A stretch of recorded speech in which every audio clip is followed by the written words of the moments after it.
கன்னிராசிக்காரங்க என்ன பார்த்தீங்கனாலே எப்பவுமே என்னென்னா ஆடை ஆபரணங்களில் விருப்பமானவங்க. ஏன்னா கன்னினாலே ஒரு பெண் இருக்கிறது, ஒரு கண்ணாடியை பார்த்துட்டு இருக்க மாதிரி இருக்கும். அப்போ அந்த மாதிரி ஒரு அலங்கார பிரி.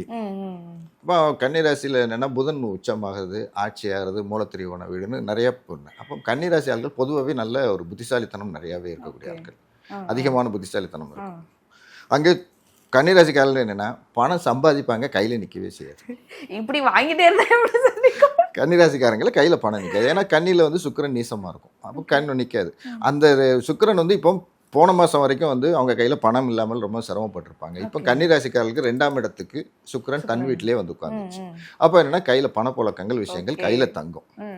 அப்புறம் 12 கூடியவர் 3ஆம் இடத்துக்கு போயிட்டார். 12ஆம் இடம்ங்கிறது விரயம், வைத்திய செலவுகள் இதெல்லாம் குறிக்கக்கூடியவர் 3ஆம் இடத்துக்கு போயிட்டார்.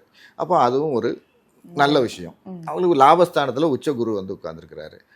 ரொம்ப சிறப்பான விஷயம். லாபஸ்தானத்தில் குரு இருக்கிறது. அவர் இருந்து 3ஆம் இடத்தை பார்க்கறனால இவங்க இப்போ தொடர முயற்சி எல்லாமே விஷயங்கள் எல்லாமே அவங்களுக்கு சக்ஸஸ் ஆகும். கன்னிராசிக்காரங்களுக்கு கார்த்திகை மாதத்துக்கு எல்லாமே சக்ஸஸ்ஃபுல்லாக இருக்கும். Okay okay sir. யாரெல்லாம் இப்போ கையில் காசு வச்சிருக்காங்களா? காசு நிற்கும் இந்த மாதம். நிற்கும். அதை இன்வெஸ்ட் பண்ணுறதா பண்ணிட்டு இன்வெஸ்ட் பண்ணுறது பண்ணிக்கணும்.